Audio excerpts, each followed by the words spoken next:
Back in 1995, it was clear to everyone around at that time that Donkey Kong was back and bigger than ever. I am 6 foot and fat! The pressure was on for a sequel that could build off the success of the original. What does Rare do? Yes, they take Donkey from the lead role and puts him into the damsel in distress role, while placing Dixie, who is Diddy's girlfriend, into a heroine role. Did this affect the quality of the game? Let's find out today as I review Donkey Kong Country 2: Diddy's Kong Quest. So let's begin. Diddy's Kong Quest released just a year after its predecessor, and the game changed a lot. The motif of the game had changed to a pirate theme, and the very first level sees you on a wrecked ship at the base of the Kremlin's island. Captain K. Rool has taken Donkey Kong, and he says, if you ever want to see him again, then you will have to give over the Banana Horde. So Diddy and his girlfriend Dixie take off to instead smash their way through countless Kremlins and forcibly take Donkey Kong back from his captors. First off, the graphics seem even better than in the first game. There are definitely more diverse amounts of levels, and each world flows together in a way that leaves the inner child wondering for more exploration. The designs are better than the first game. The effects in the levels are far better. Just look at these backgrounds. The attention to detail, the tricks the developers must have had to do are mind-blowing when compared to literally every other game on the Super Nintendo. Every enemy has been outfitted with pirate gear, and this makes the atmosphere far more intimidating than the first game. The mood is definitely a bit darker, and the game comes off as more serious, even if you are still technically monkeys fighting crocodiles. Next, let's go over the characters and how they control. Diddy controls exactly the same as he did in the first game, but his animations have been updated to look more fluid than ever. Dixie has a speed that's just slightly higher than Donkey, and like him holds barrels over her head, but unlike him, she uses her ponytail.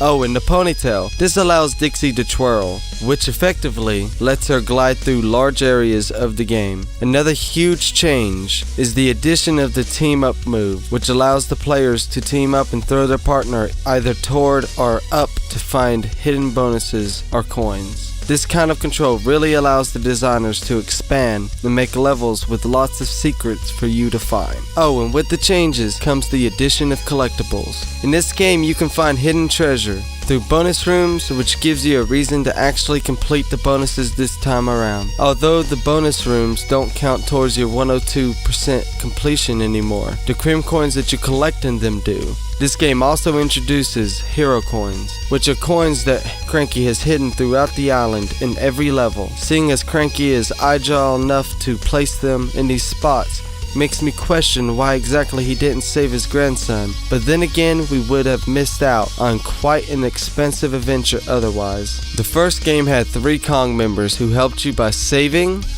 giving advice, and giving flights to leave the world.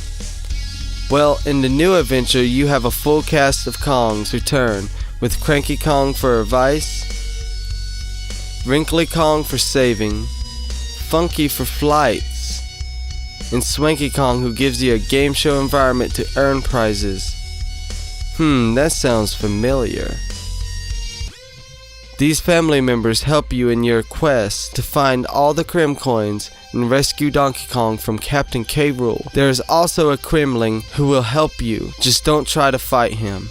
So we take off by starting in Gangplank Galleon. We fight our way through the ship and we discover a new innovation by the team. Water and levels that aren't just water levels. You were likely blown away as a kid when you began moving forward in this level and the water began to rise. It is something that would end up being used quite a lot in the game, which makes true water levels few and far in the game. You are introduced to your old buddies Rambi and Enguarde, and even a new buddy, Rattly the Snake.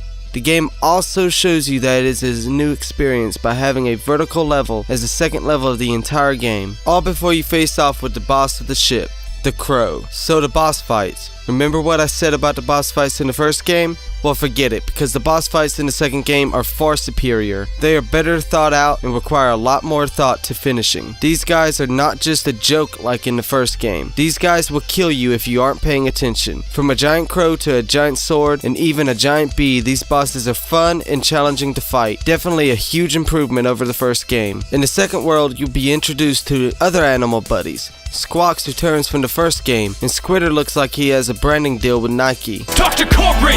Approve memos!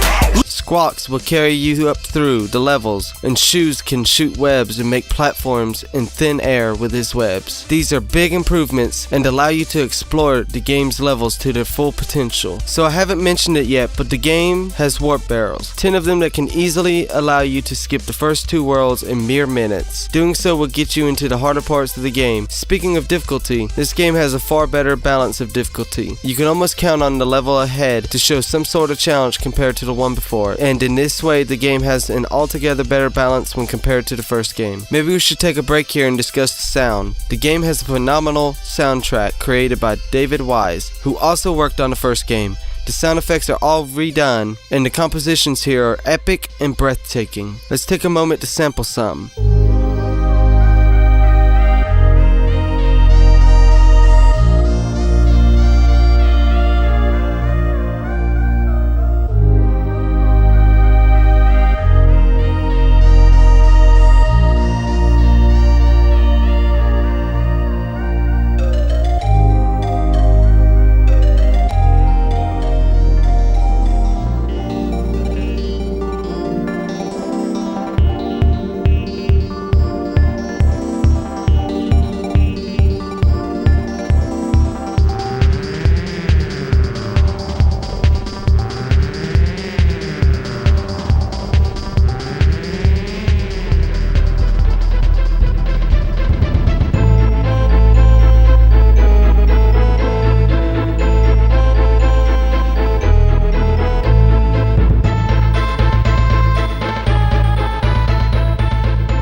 As you can see, the sound quality is better than in the first game, and the songs have that sense of wonder and abstract experimentalism. Simply put, it is possibly my favorite soundtrack in gaming, and David Wise is one of my all-time biggest inspirations. The game features a wide variety of levels from ship levels, main base levels, sunken ships, lava levels, mine shafts, swamps, brambles, beehives, haunted landscapes, carnivals, roller coasters, haunted roller coasters, castles, ice caves, jungles, and even a flying airship for the final battle. Gimmicks include rising and lowering water levels, hot air balloons, boiling hot water, floating crockheads, slow falling purple birds, rising castle floor, poison water, racing, roller coasters,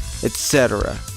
So obviously we go and get to Captain K. Rool, and we have a long fight that pursues. This guy doesn't know when to stop, and just when you think he's getting back up for another round, Donkey breaks free and gives him a punch that looks out of Battletoads and falls to the swamp below. So we visit Cranky, and he calls us lame for not getting all of his hero coins. F*** you, Cranky Kong! And says if it was him, he would make sure K. Rool couldn't try that again. What does he mean? Well, we beat the game, didn't we? Or did we? Remember Cudgel the Kremlin, who I tried to get in a fight with? Well, he holds the toll bridge to a secret world, the Lost World. And this Lost World hides 5 of the hardest levels in the game. But how do we get into it? We have to go through the bonus rooms and collect all the Crim coins. These include beat them all, collect the stars, and find a token. You also gain a Crim coin for each boss you defeat, so we have to go find all the bonus rooms. Or we can just cheat. Don't judge me. So with the Crim coins in hand, we take off to pay Cudgel and enter into each of the 5 levels in the Lost World. These are among the hardest levels in the game, with the levels like Animal Antics, making you fight wind with squawks. They certainly held on to the hardest for last. Once you beat all of these levels, you will be granted access to the final fight. You see K. Rool emerged from the swamp with fish coming out of his gun, and with one final bout with him, you knock him into the reactor at the center of this island. You meet with Cranky and you decide to leave the island. What happens next is simply breathtaking.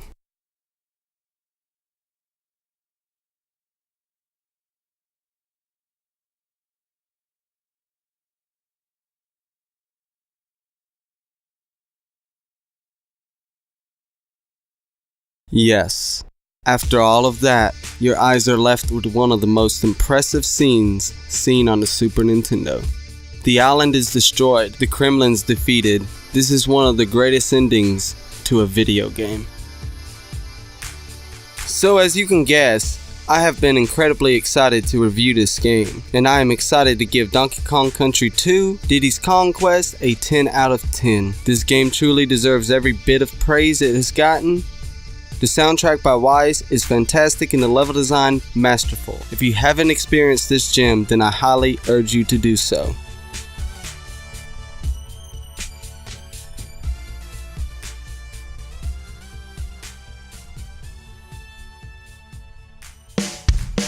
Thank you for watching my video. If you enjoyed what you've seen, then leaving a like, subscribing, and sharing is the best way to help support small YouTube creators like myself. Also, I suggest that you check out some of my other videos, such as reviews, lists, and even funny comedy videos, which are basically me and my buds compiled together, showing off how funny we are. Anyway, thank you for stopping by and checking out this review. Please subscribe, share with all your friends, and remember, stay nerdy. Houdini out.